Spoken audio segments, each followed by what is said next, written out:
What's the tea on the tea about the tea? It is none other than the King of Shade himself, Shade Lips. And I got a special video for y'all today. Okay? So if y'all don't know my special guest, let me give you a little info. He is funny. Always keep you laughing. Always stay with the hottest team, the hottest mess.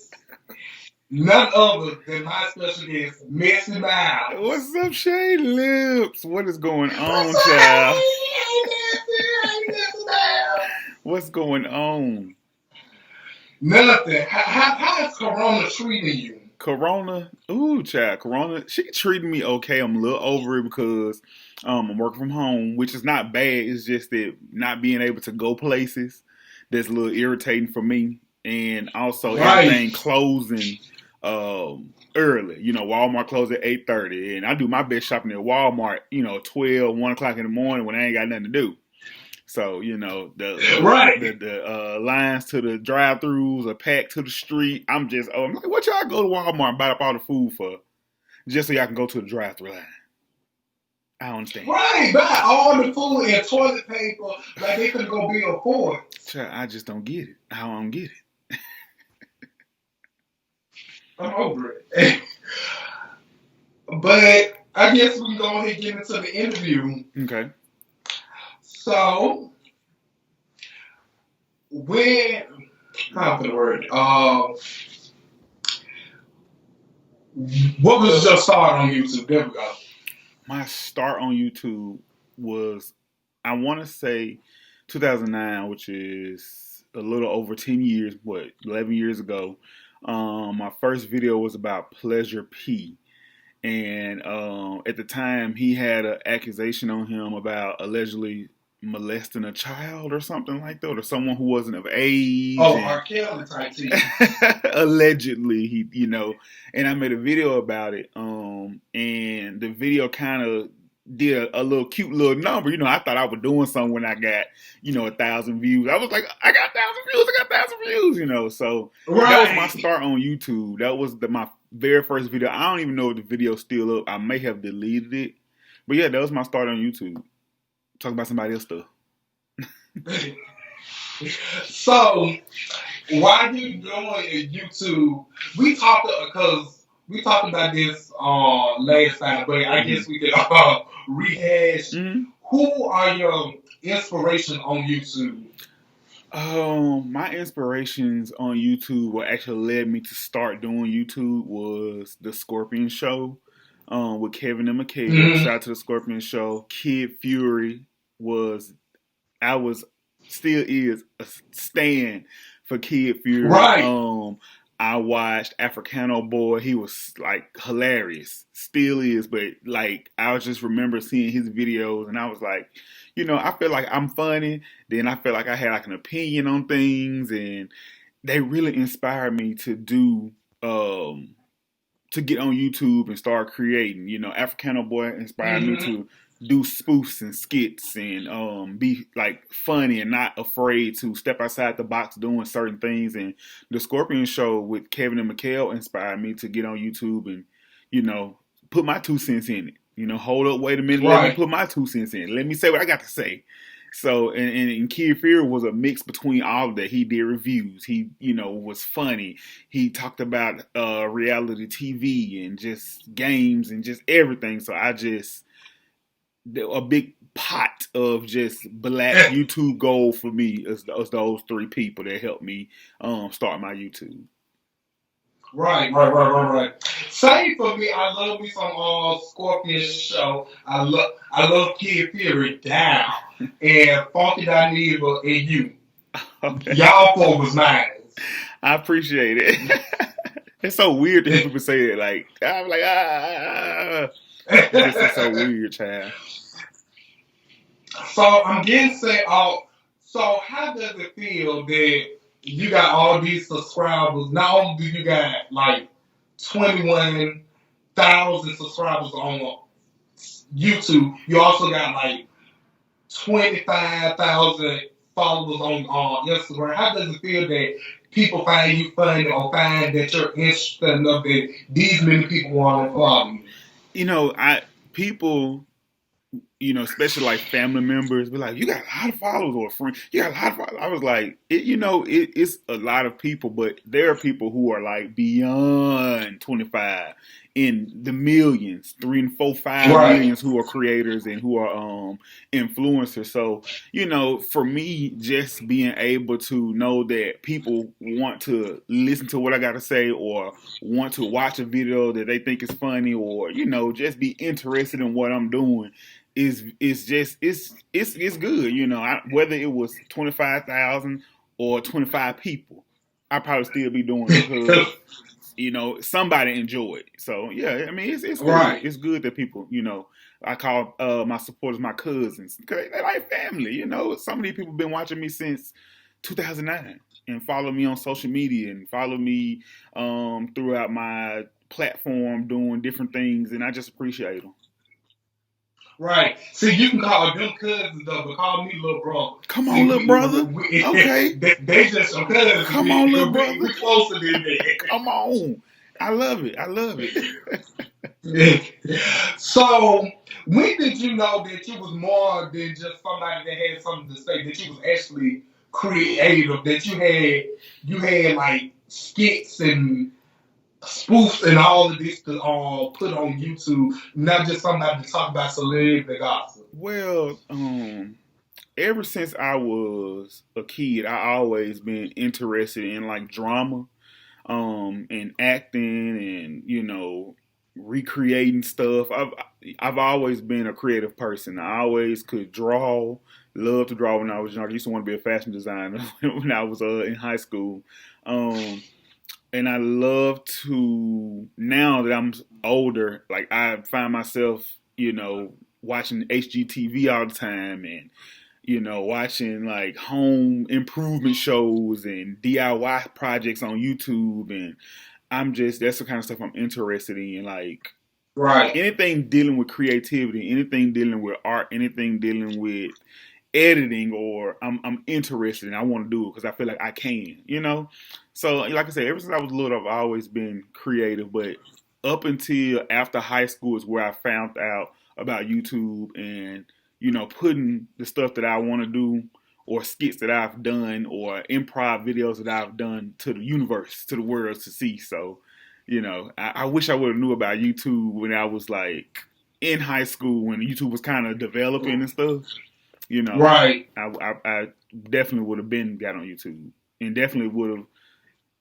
It's so crazy, because the stuff that I did in 2009, 2008, even 2014 and 15, I'm not really interested in it no more. Like it's cool, as far as like talking about celebrity gossip. Like I still like it, but I'm really Right. interested in creating maybe like a YouTube series, or DIY projects, and because I think I'm Martha Stewart.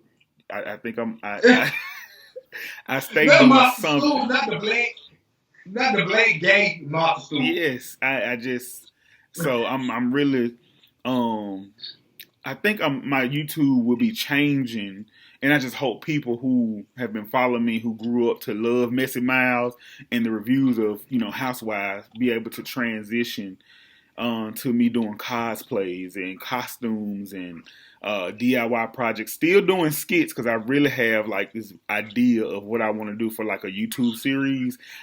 I'm just broke. Mhm. I'm just broken out. None of my friends can act, so. I remember you saying something about this particular YouTube series hmm on the live on your Instagram, I believe. hmm And I was just one day I was just gonna inbox you. I was like, "What this series is?" Because it was so interesting how you was It's talking in about here. it. It's in here. It's in here. Like this series, it's like 3 ideas that's been swimming around my head for years, maybe 3 or 4 years. Like I wanted to do a spoof series of Real Housewives of Atlanta. I'm not really gonna get into the detail about it, because I want nobody to steal it. Uh-huh. And I wanted to do a comedy web series of my character Fat Stacks and Messy Miles if they were roommates. I had like a whole backstory of them falling out and hadn't seen each other and talked within like a year, and then somehow they come back together, and Fat Stacks Mm-hmm. has to move in with Messy Miles, and I think that dialogue between that character and myself and like other stuff that I want to throw in would be like funny. And also I wanted to do a Right. web series about kind of like something that's based off an experience that I had when I was young dating this deal guy.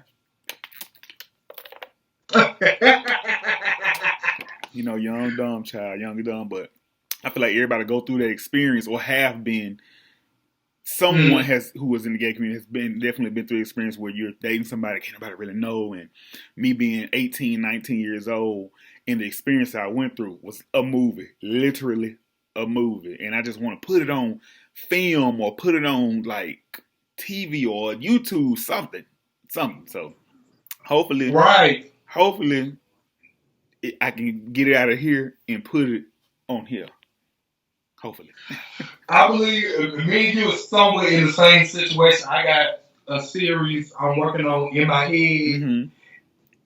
but I'm you ever been like it's you create it in your head, but you don't know how to put Right. it Mm-hmm. against paper Yep. or on film or none of that. And I go through it a lot. I think a lot of creatives go through it a lot where they have ideas, but maybe not the resources to, get the idea from their mind to paper to maybe what they want it on. And a lot of the times I feel like it comes from being scared and nervous that no one is going to like it, or, it's not going to be as crisp as we want it to, be. But I think that's just our inner saboteur, Uh just huh. getting into us saying you can't do it, beating ourselves up and not worrying about it. When actually what we need to be doing is pushing ourselves, do it, and who knows what opportunities may come after it seems, through the world. We stop Right. ourselves a lot of times, and I have that problem a lot. Saying I want to do this, I want to do this, I want to do this, but seeing so many other people do the same thing and be successful at it, that scares me. That what if I get successful at it, and then that scares me that what if don't nobody like it, and I find out I'm not as talented as I thought I was. So. Right. Well, since we're talking about a topic like that, now did you stop with YouTube? Cause I know you post here and there, but did you stop with YouTube because of the fact that you might get successful like big YouTubers, Mm-hmm. and you felt like you could handle that success? Well, I kind of stopped doing YouTube because I, at the time, I was at this pawn shop. And this is not like a mom and pop pawn shop. This was actually like a literal, like I never seen anything like this. I didn't even know they were like a corporation where they had stores over the United States, and some stores was like in London even, which was so crazy to me. Like they had a corporate office, they had it was just so crazy to me that a pawn shop Mm-hmm. wasn't like just a little mom and pop. It was a corporation where they had HR, benefits and vacation. Like it was crazy to me. So I had been working at this pawn shop for about 5 years. After the first year, I became a lead, and then after 2 more years, I became a manager of my own pawn shop. And Mm-hmm. once I became a manager, I went from working like 35 hours to maybe like 55, 60 hours a week. I'm on salary. I'm in the Mm-hmm. store all the time. Having more responsibility, and that cut into my YouTube time, being able Right. to come home because while working as a lead and just working as a regular pawnbroker, I was getting off, coming home, and getting weekends off and calling out because Chad, I ain't had no big responsibility. I can do what I want to do. Once Right. I became the manager, that that dynamic for me changed, where I went from working and being at this place for 6, maybe 7 hours a day to sometimes 10, 11, 12 hours a day, and having to do with responsibility, answering emails, being on conference calls, getting deadlines done, going out of town for different meetings, also managing 5 to 6 people, delegating. That was my first time in a position of management, and it was an experience, but it Right. was something that if I were to be in management again, I would have to. I know now I would have to come up with a schedule. I would have to, Mm-hmm. come up with a schedule, follow that schedule, and have I'm learning now with the job I'm at now that about time management and how important time management is, and Right. the job I'm at now has taught me about time management and how to complete things and how to get things done in a timely fashion. And I have to incorporate that with my YouTube as well. We all Mm-hmm. do whatever we want to do successfully. I feel like we have to incorporate time management and sacrificing for a bigger picture. So yeah, that's the reason why I think I'm rambling. That's the reason why I I kind of understand. disappeared from YouTube and I was in and out because of that position at work. So we were talking about creative. What would you tell people that they're clearly creative, they got the talent, but they're too scared, or they feel like folks won't like it, or they're too scared to put it out there, but they got the talent, they got the creativity, but they're just too scared to show it. What would You, you tell people you like that? know, fear is one of the biggest things that affects creatives the most. And I was so scared when I first did YouTube and I was introducing my character Fat Stacks to the public because Fat Stacks is someone who I dressed up as in drag. I put on makeup, I put on lipstick, I put on wigs and women's clothing. And at the time, I wasn't comfortable with being in touch or in tune with my feminine side Right. because, you know, being black and growing up black and a black man, you always are taught and seen in the community, on TV and society that you have to be masculine. You have to Mm-hmm. be a man. Men don't do this. Men don't wear this. Men don't walk like this. And me already, battling my sexuality within myself and not being out, that was so hard for me to take that character and put it out to the world. And a lot of people don't know when I would, you know, promote myself or hey, I got a new video.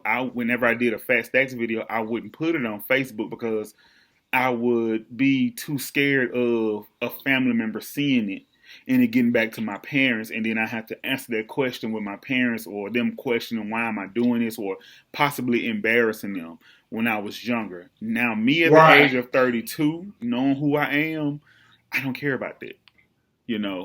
Well, if you see it, you see it, and it's so crazy. And this is how I know it be in our minds because each one of my family members who are on social media have seen a video with me in a wig on, and the response has been, "Boy, you funny.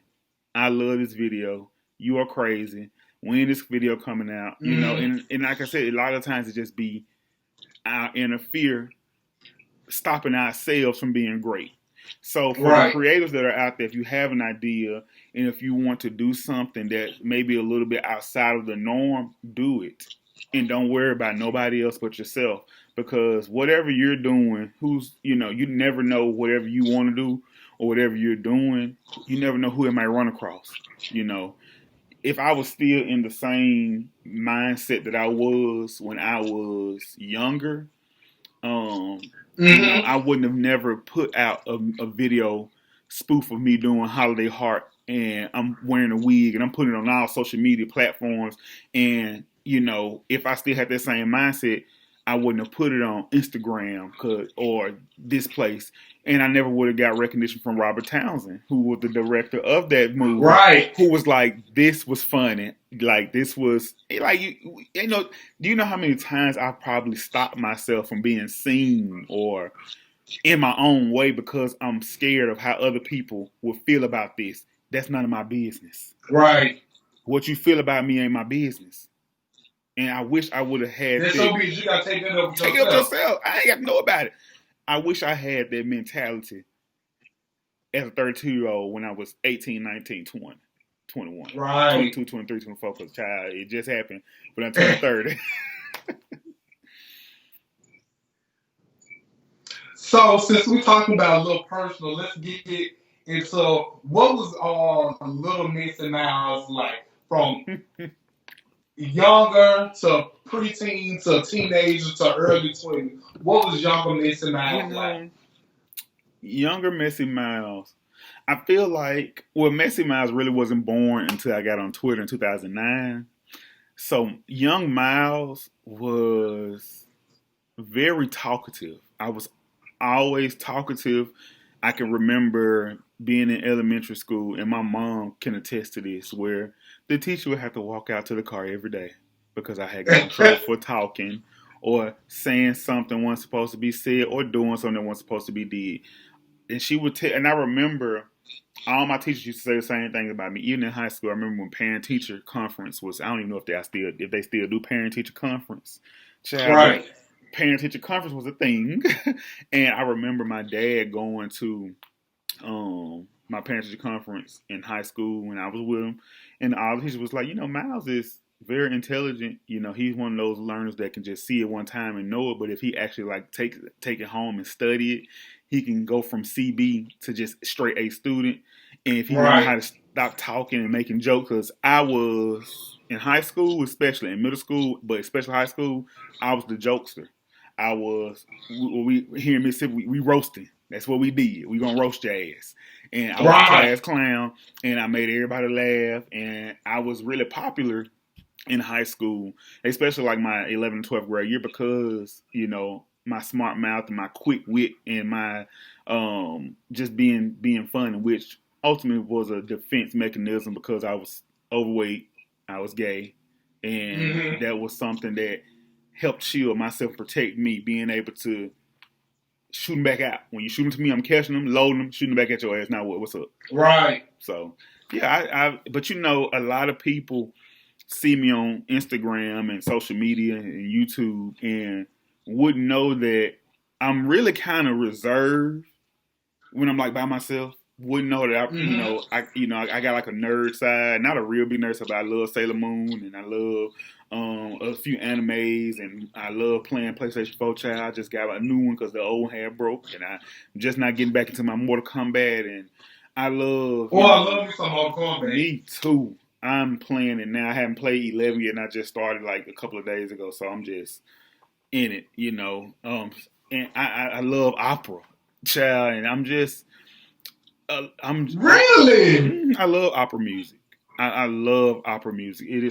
I like the way that it's like opera and like classical music, like Mm-hmm. Beethoven and stuff. I love listening to that type of music because it tells a story within the music, and I can just see it playing in my head. I'd be picturing like a certain part. This is a war, or this happened right here. That just probably just being a creative, but I love to decorate. I love Christmas. I love Halloween, and I'm a family oriented person. And a lot of people probably don't know that about myself because I only give you like messy miles all up in your face on Instagram and Twitter and my social media. But I'm laid back, cool, calm, and collected. Right. So we touched on it a little bit when you was talking about your series you had Hmm. was thinking of.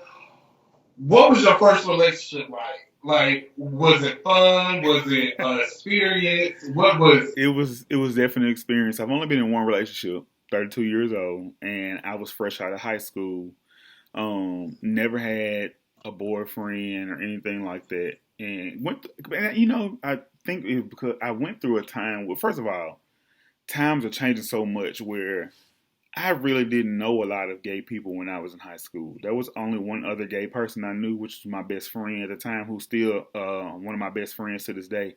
And Uh huh. I didn't know a lot of gay people, at the time. So I didn't even know a lot of gay terms, and I didn't know anything about uh, bottoming and topping and verse and none of that until I actually got on social media.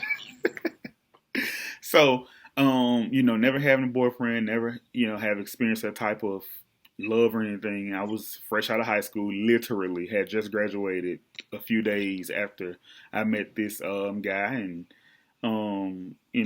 We Hmm. hit it off and we fought and we were both young and um, it was an experience. It was definitely an experience and child, I just remember just thinking that I was gonna be with this man for the rest of my life. I was walking down the aisle in my head, and it wasn't that. Oh, I was just young child, and he was DL, and we couldn't do a lot of things in the public because he was DL, and because I wasn't at the closet either. Um, right. but me being a 32-year-old man, I know what I want, and I would never like date seriously a DL man ever again, Hmm. child. We probably have a little fun, but as far as having a relationship, child, I'm too fine and too much of a great catch to be hidden in the closet. Right. So, You top two and you ain't number two. and that's on period. So what do you think your first relationship ever taught? What did you think it taught you? My first relationship taught me to be myself. To never compromise who you are for somebody else, especially if it's something that um when I say that, I don't mean like if you're a bad person you need to change, but if you're genuinely a good person with a good heart, and I went through a lot when I was with this person because of how I was and because of how he was. Hmm. It kind of bumped heads when it came to people on the outside viewing us. Because even though we weren't together publicly, we hung out publicly as if we were friends. Right. So because I came from a different place and he came from a different place, you know, he wanted me to stop dressing this way, or you know, I remember. It's funny, I can laugh about it now, but I remember when I would say, "Oh, I got the pee." He wouldn't want me to say that because that was feminine to him. Women pee, men piss. I remember this Hmm. like it was yesterday.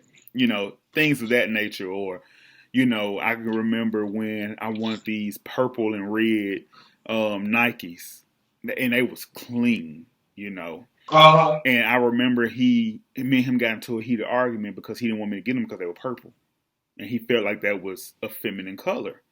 You know, anything that I would wear or say, if it looked feminine or sounded like it could be feminine, which to me that is so Hmm. stupid.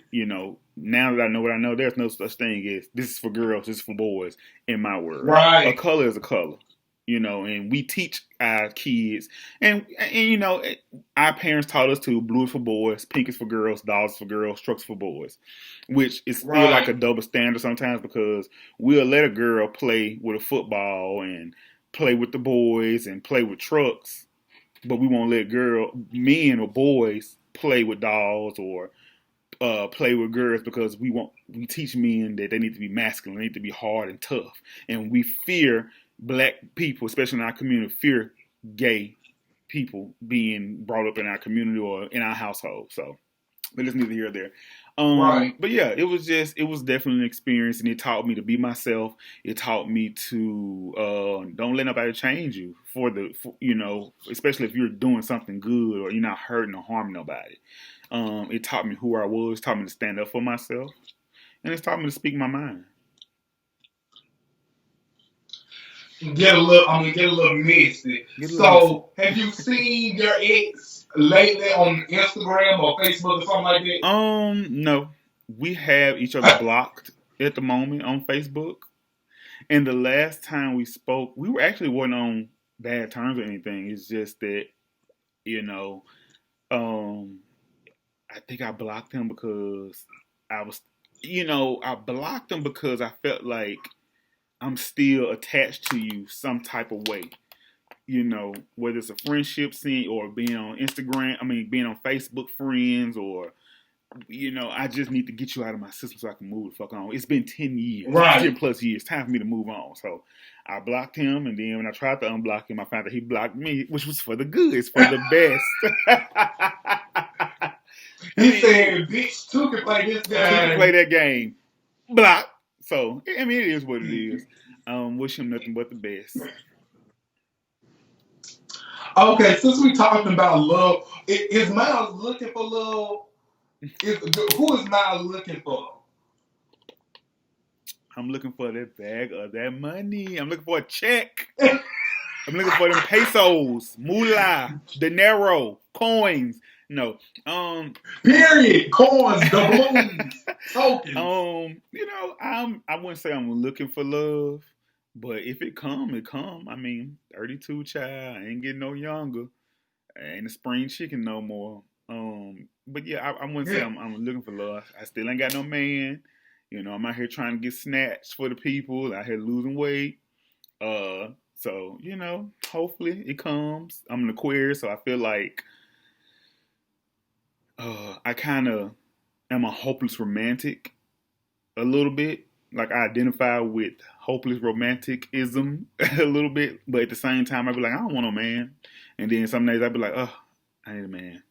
And then some days I'd be like, Whoa. I don't want a man, I just want to fuck. And sometimes I'd be like, I just want to fuck, I need a man. Look, it's just Aquarius thing. All my Aquarians, they know what I'm talking about. They know. Right. So what would you tell somebody like? I'm telling my own business. What would you tell somebody like me, 21, never had a boyfriend, never even had nobody wink at them, let alone trying to date them? Mm-hmm. A virgin. What would you tell to somebody like basically me? What would you tell me or people like me? Congratulations. Congratulations. I wish I, never been winked at or never been, still a virgin. I mean, and you're 21? Okay, I'm 32. When you get 32 and you ain't never been winked at, then we can talk. 21, live your life. Live your life, have fun. It's listen, you got your whole life to find somebody to ruin your credit, to ruin your life, to get on your nerves. Get yourself together, okay?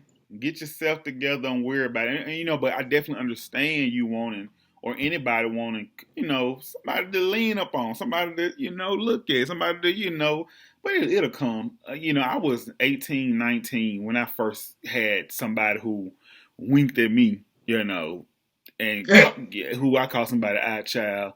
And, it was somebody who was 18, 19 years old should not be going through domestic violence or verbal abuse. Right. Or, that should not, no one should be going through that at that age. So right. I say as long as you can, work on yourself. And it'll be okay. It's not the end of the world. It'll come when it's time. I'm telling you. Right. Experience. I'm telling you. I was like, this is what I waited on for we can fuss. This is what I was. You want to argue today? So right. It'll be all right. Was this all the hoopla back in school? Okay, so it'll be okay. I'm telling you. Please don't rush to have no nigga in your life to get on your nerves. Cause how they gonna do? So I guess. Okay, so we're gonna get into a little bit of celebrity gossip. Let's go.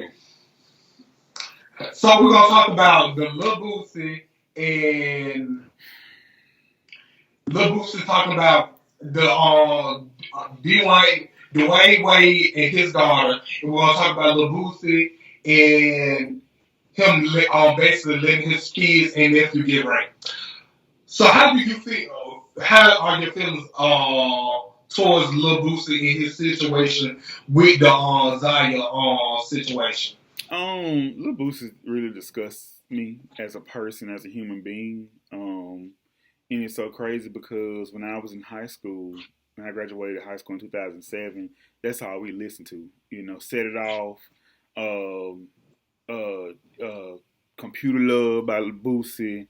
He had a lot of cuts and a lot of hits, and that's all me and my friends listened to in the club at parties. Lil Boosie was like, top tier celebrity here in Mississippi.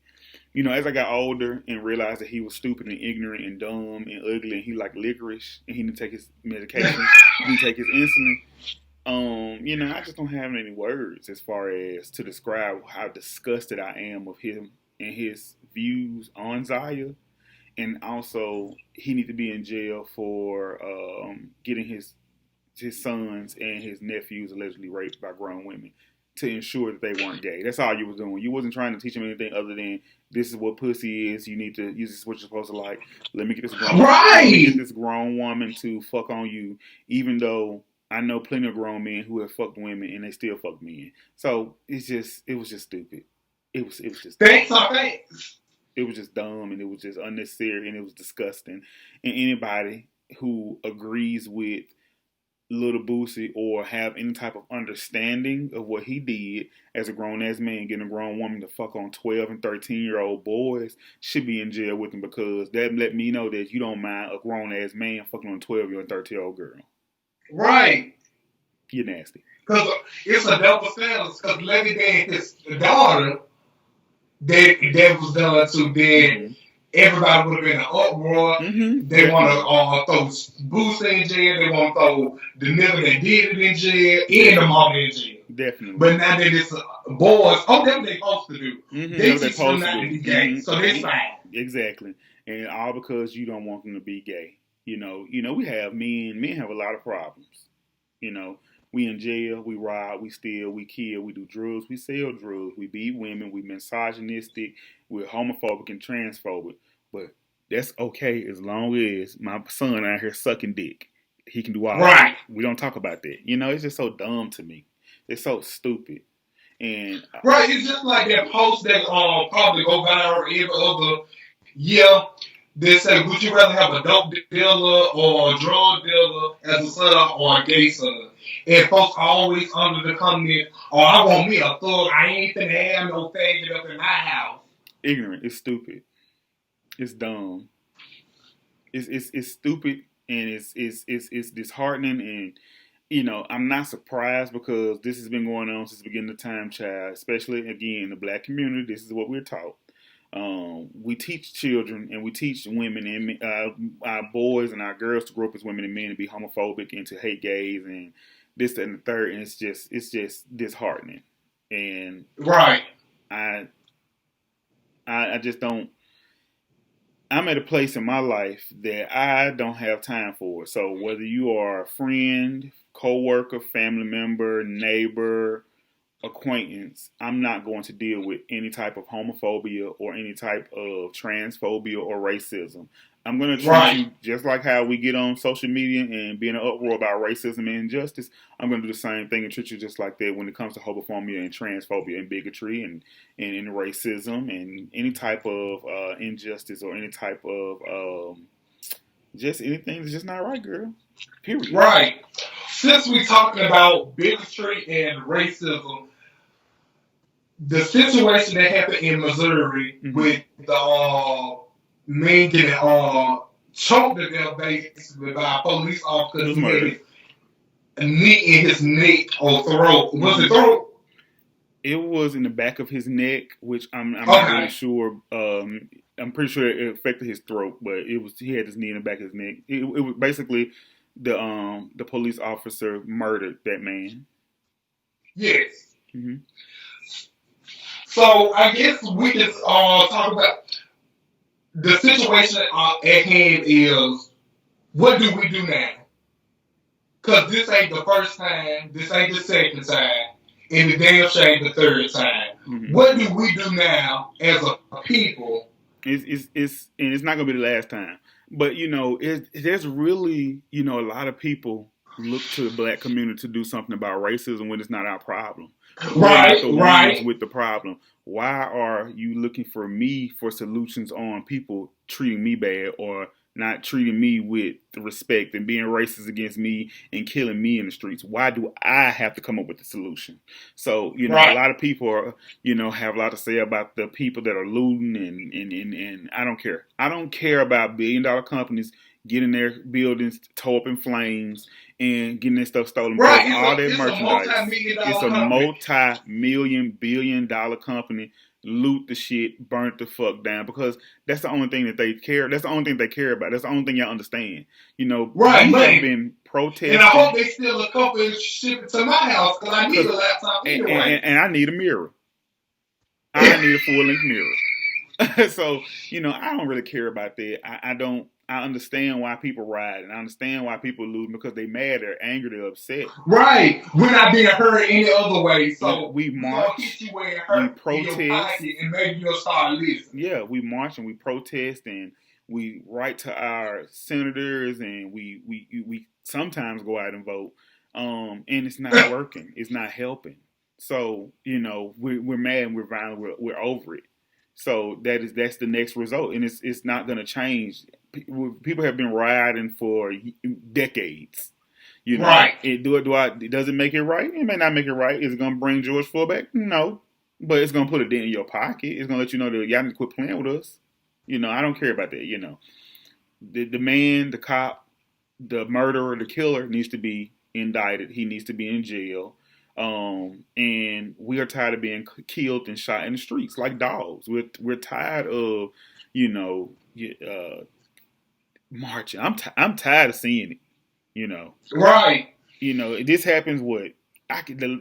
This happens so often. It's starting to become like, I don't want to say it's common. It's starting. Yeah, it's starting to be like, oh, again.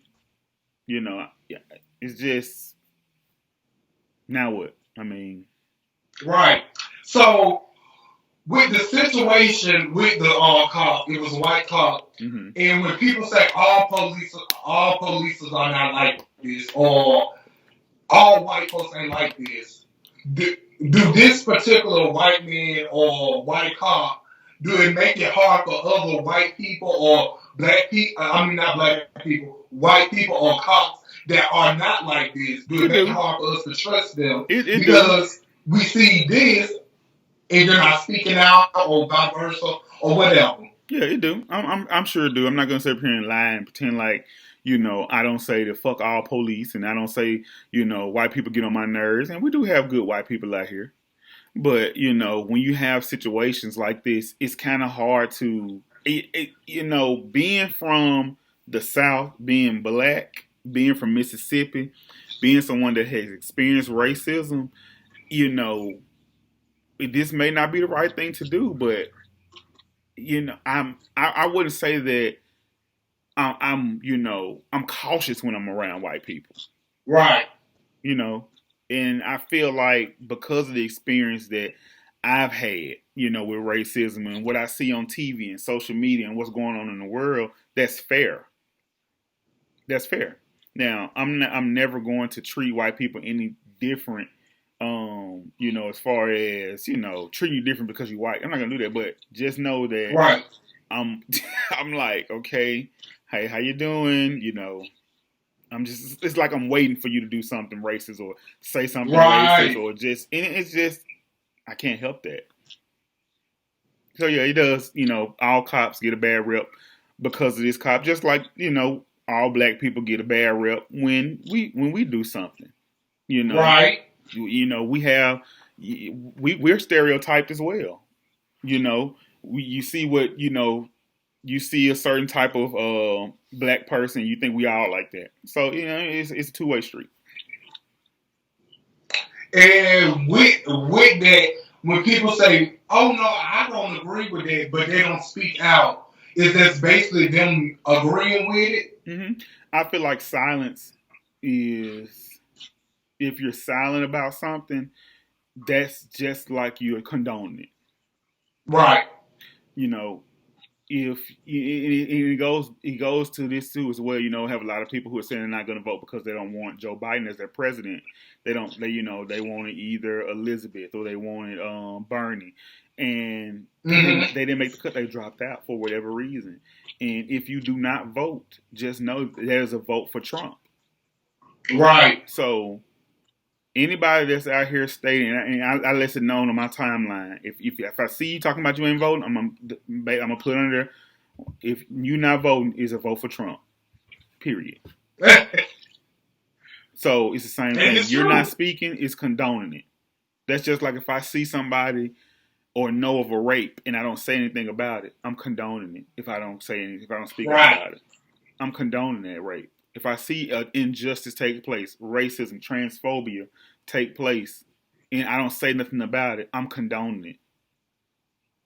So for the people who are white who, you know, call themselves allies, or people who are, and let me just say this while we're on this subject, because I feel like when things happen in our community, you know, homosexuality and the LGBTQ community, you know, people who are my friends and co-workers and you know, we have friends, co-workers, family members who don't speak out about homophobia when it's being seen. You know, I didn't see Right. a lot of people speak out about the massacre that took place at Pulse nightclub. You know, I didn't see a lot of people speak out about that on my timeline on Facebook, like people who weren't a part of the community. You know what I'm saying? Because Mm-hmm. you know, and that's what I'm talking about. So when you don't speak about it, I feel like you condone it. Right. You know, and And you. I'm sorry. Go ahead. since we're talking about condoning stuff or being silent, it was also an incident with a transgender man that got murdered. His name is Tony, I believe. He got murdered unarmed by a police officer, but the upright about the George situation and stuff, I don't see the same upright about this transgender man that also got killed unarmed, no weapons, not resisting, got killed by a cop. Because So how do you feel about that? because trans lives don't matter to them. You know, it's sad. It's honestly sad that we're gonna let our personal feelings or our religion stop us from speaking about an injustice, no matter who that person was. It's an Right. injustice is an injustice. Whether they were trans men, cisgender men, trans woman, cisgender woman, whether they was gay, bisexual, you know, it non-binary, it doesn't matter. Girl, an injustice took place, and we should be talking about it. If I see it, we need to be speaking about it, or we need to be tweeting Right. about it. We need to be retweeting the story. You know, it's crazy. But that's the kind of world we live in. And with that, why do we as a LGBT community, the black LGBT community, why do we have to be on the front line for the Black Lives Matter protest for, oh, it's injustice for black men and they're killing our black brothers. But when it's for our trans black sisters or our gay black brothers, the heterosexual or the cisgender community is not on the front line for us. Yeah, because they are taught in the household that being gay is wrong and you're going to hell, and you know, a lot of people, they don't want to. A lot of men, black men or men in general, don't want to be led by women. So of course they're not going to be led by gay men. You know, Right. so it's just toxic masculinity plays a part in that as well, and ignorance, and it's not right. You know, we you know, at the end of the day, whether I'm gay or not, I'm still black. You know, I still, people look at me and say he's a black man, Right. and you know, I still get, you know, looks just like any other person. George Floyd could have been me. Mm-hmm. You know, it could have been any of us, and it's sad that we don't have that same um, mentality when it comes to, you know, leadership. If the man is gay or if it's a woman, you know, men just toxic. It's toxic masculinity. That's all it is. Right. And with that, do you think it's wrong that, well, I've seen a lot of folks like when something like the George situation happened, and then us as a LGBT people, we speak out and we like, yeah, that's wrong, but let's also go over here and say how this was wrong and that was wrong. And people like, they had nothing to do with the George situation. Why you even brought it up? Do you think we should still do that, or we should just strictly be like, oh yeah, George, and not even just George, but any person of that. Or can we bring our own experience into this equation? Of course, most of our experiences are the same. It's just that what makes our experience different is because of who I sleep with, Right. or how, or my sexual orientation or my gender identity plays a part in that. And that's what stops us from being great as a black community as a whole, because we let those minor things about our lives stop us from doing what's right because I'm gay or because this person is trans or because this person is non-binary. And it's stupid. It's dumb. And we got to stop doing it. And once they get in their head that, one, if they realize that the Black Lives Matter movement was actually created by two lesbians,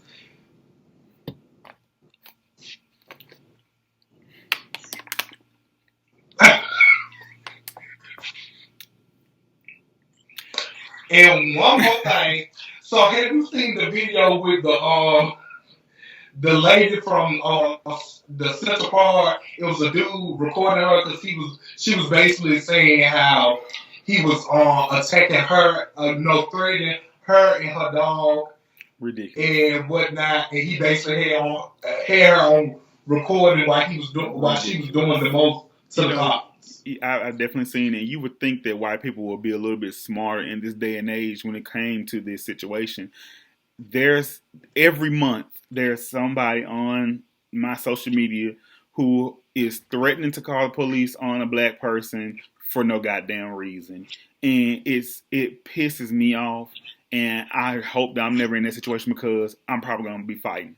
And I'm gonna go to jail. I'm gonna give you a reason to call the police on me because right. I'm gonna give you, since you say I'm threatening you, I'm gonna knock your side of I really hope that I'm never in that type of situation because I don't think I would be able to have the strength to sit there and not bust your damn head for lying on me. And because I'm thinking about to me, I'm thinking about, okay, here's this white person threatening to call the police and lie on me, knowing whatever situation that we're in today in this world.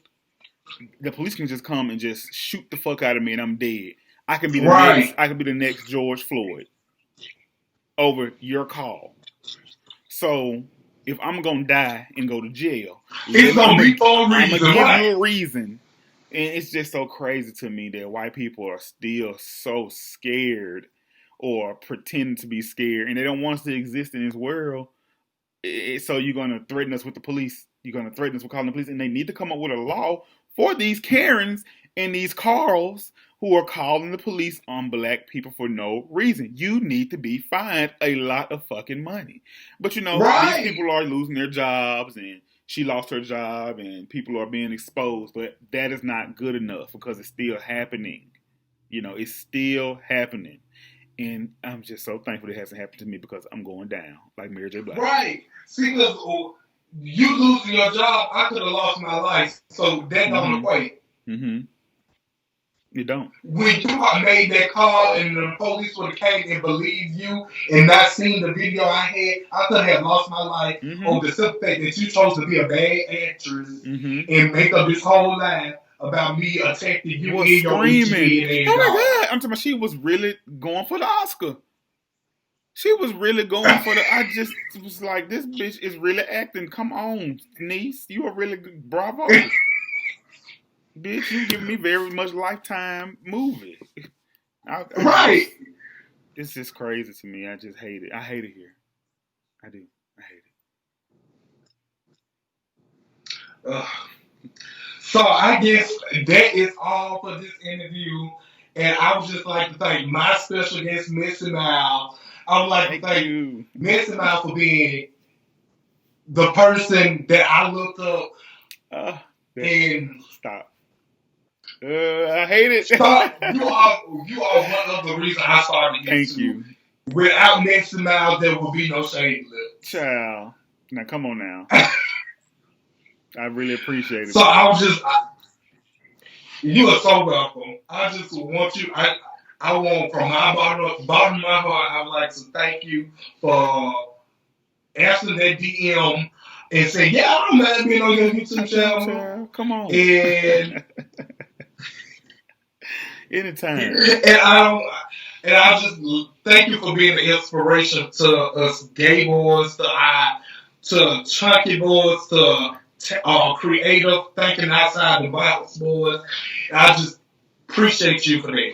No problem. Thank you so much for having me on your show. Thank you for always supporting and keep doing your thing, keep growing, and keep giving us the shade with those lips. Be here for it. All right. Hey, hopefully we can do this again. Anytime, child. Anytime. All right, Lisa now. All right. Bye-bye.